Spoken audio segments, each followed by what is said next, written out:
Assalamualaikum warahmatullahi wabarakatuh.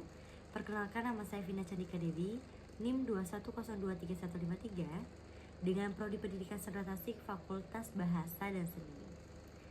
Pada mata kuliah pengantar kewirausahaan kali ini dengan materi bisnis model kanvas pada minggu ke-11, saya sudah merangkum beberapa hal yang sudah saya dengarkan di video Bapak Hanif Al-Kadri, serta saya juga sudah merangkum dari beberapa hal penting dari internet. Sebelumnya di sini kita akan membahas tentang bisnis model kanvas. Sebelum itu kita harus tahu apa sih bisnis model itu. Nah, di sini saya akan menjelaskan apa itu bisnis model. Bisnis model adalah kerangka atau rencana strategis yang menjelaskan bagaimana sebuah perusahaan menciptakan, memberikan, dan menangkap nilai untuk menghasilkan keuntungan. Bisnis model menjabarkan elemen-elemen utama yang mencangkup target pelanggan, produk, atau juga layanan yang ditawarkan dengan cara menghasilkan pendapatan serta struktur biaya yang terlibat. Nah, di sini juga ada beberapa fungsi utama dari bisnis model. Yang pertama itu ada panduan operasional. Jadi ini kita bisa memberikan kerangka kerja bagi perusahaan untuk menjalankan kegiatan bisnisnya secara efisien. Jadi kita perlu dalam panduan operasional ini untuk menjalankan kegiatan bisnisnya secara efektif dan efisien. Yang kedua itu ada penciptaan nilai. Itu bisa menjelaskan bagaimana perusahaan memberikan manfaat kepada pelanggan dan mendapatkan keuntungan dari nilai tersebut. Nah, yang ketiga itu adalah pengambilan keputusan. Jadi pengambilan keputusan ini membantu pengusaha dan manajer dalam merancang strategi bisnis yang sesuai dengan tujuan perusahaan yang ada. Yang keempat itu ada komunikasi dengan pemangku kepentingan, atau kita dapat mempermudah komunikasi dengan investor atau mitra bisnis, atau juga bisa juga dengan tim internal mengenai arah dan strategi usaha kita. Nah, di sisi lain, dalam fungsi utama dalam bisnis model itu ada juga komponen utama dalam bisnis model tersebut. Yang pertama itu ada produk atau layanan. Nah, jadi dalam hal ini itu kita harus tahu apa sih yang ditawarkan perusahaan untuk memenuhi kebutuhan pelanggan. Jadi kita harus tahu terlebih dahulu apa yang memenuhi kebutuhan pelanggan. Nah, yang kedua itu ada target pasar.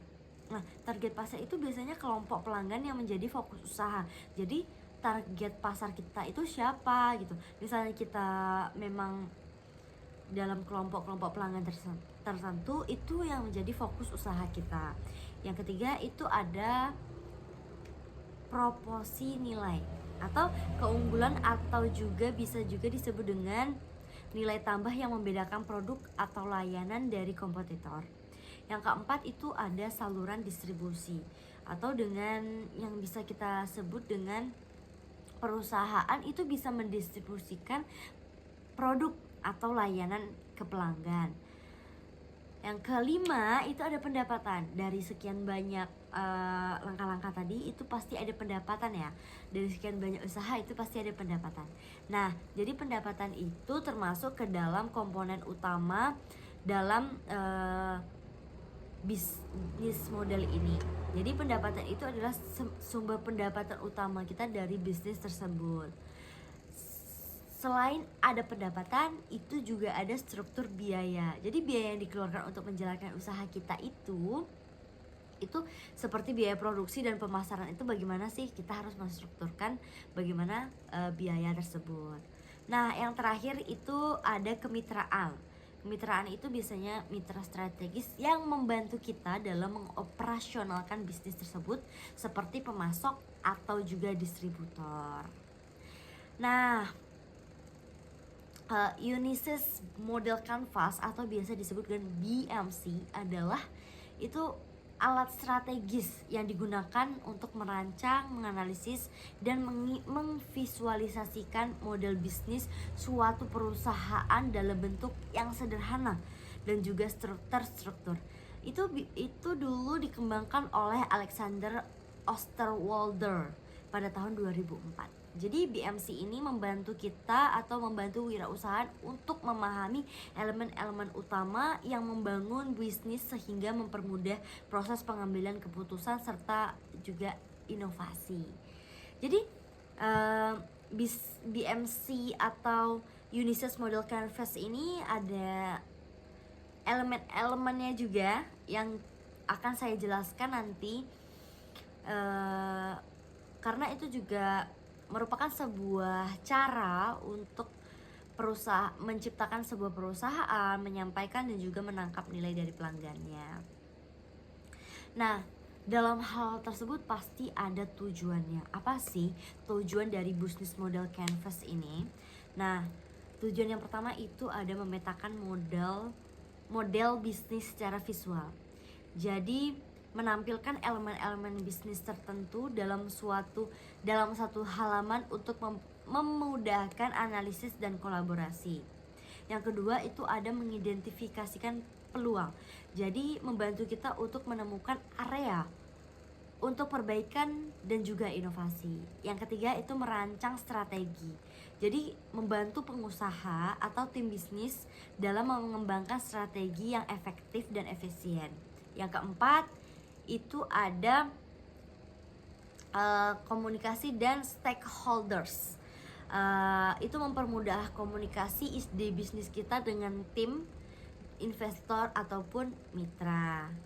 Jadi itu tadi ada komponen-komponen dan juga ada fungsi utama dari model bisnis. Yang kita bahas tadi itu juga ada elemen-elemen tentunya dalam Business Model Canvas atau BMC. Itu yang pertama ada customer segment atau segmen pelanggan. Jadi kelompok pelanggan yang menjadi target bisnis kita. Jadi kita harus menentukan dulu kelompok pelanggan yang menjadi target bisnis kita. Misalnya kita target bisnisnya adalah mahasiswa atau pekerja kantoran.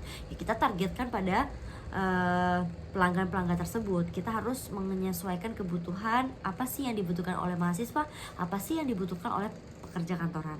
Jadi kita harus menargetkan bisnis tersebut. Yang kedua itu ada value proposition atau proposi nilai. Nilai unik yang ditawarkan untuk memenuhi kebutuhan pelanggan. Jadi kita juga harus menawarkan untuk memenuhi kebutuhan pelanggan tersebut. Biasanya itu ada beberapa produk yang mungkin kita bisa tawarkan dengan harga yang terjangkau. Contohnya mungkin produk-produk seperti makanan yang mungkin dengan bahan-bahan yang premium. Kita juga bisa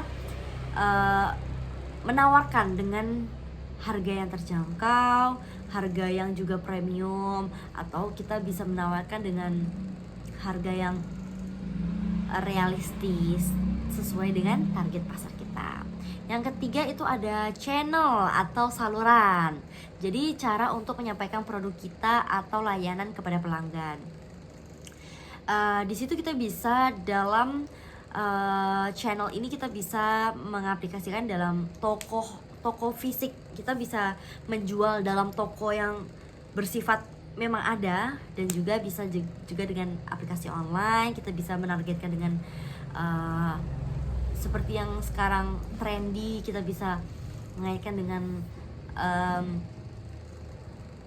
toko-toko online yang sekarang lagi marak-maraknya. Tapi kita juga bisa dengan mengadakan dengan menampilkan toko fisiknya. Yang keempat ada customer relationship atau hubungan kita dengan pelanggan. Jadi bagaimana cara kita membangun dan mempertahankan hubungan dari pelanggan. Mungkin kita bisa jadi membuat mereka nyaman dengan layanan-layanan kita, layanan yang kita berikan, bagaimana kita memberikan sopan santun layanan kita terhadap pelanggan kita, maka pelanggan akan senang. Jadi hubungan relationship kita relationship kita atau hubungan kita kepada customer itu akan terikat dan baik gitu. Itu kita sangat penting ya menurut saya, karena di dalam customer relationship ini kita bisa mempertahankan hubungan kita dengan pelanggan, membangun hubungan kita dengan pelanggan. Nah, yang kelima itu ada revenue stream atau sumber pendapatan. Jadi gimana sih cara bisnis kita itu menghasilkan pendapatan gitu? Yang pertama pasti dengan menjual produk ya. Yang kedua itu ada langganan dan juga iklan. Jadi ada beberapa hal yang bisa menghasilkan pendapatan kita, yaitu kita harus menjual produk kita harus memberikan langganan dengan produk dan layanan dengan baik, serta iklan-iklan. Nah, yang keenam itu ada key resource atau sumber daya utama. Jadi aset yang penting dalam mendukung operasional bisnis kita ya ini gitu. Dalam key resource ini, dalam sumber daya utama kita ini, misalnya nih, kita membutuhkan sebuah mesin kopi dalam produksi kita, ya kita harus membeli hal itu gitu. Adalah kunci dalam sumber daya kita, karena kita menjual kopi, kita harus mempunyai sebuah mesin kopi gitu. Kalau tidak, ya gimana cara kita membuat sebuah kopi tersebut gitu kan? Atau kita harus mempunyai tim ahli dalam hal itu atau lokasi gitu. Nah, yang ketujuh itu ada key activity atau kegiatan utama kita. Jadi aktivitas yang penting yang akan dilakukan untuk menjalankan bisnis kita itu apa gitu. Jadi pasti dong kita aktivitas yang paling penting itu memproduksi, mendistribusi, dan pemasaran ya. Nah, jadi di sini kita aktivitas yang paling penting ya itu aja gitu. Jadi kita harus mengedukasi tim kita bahwa memproduksi, distribusi, dan pemasaran itu merupakan aktivitas penting yang harus dilakukan dalam menjalankan bisnis kita.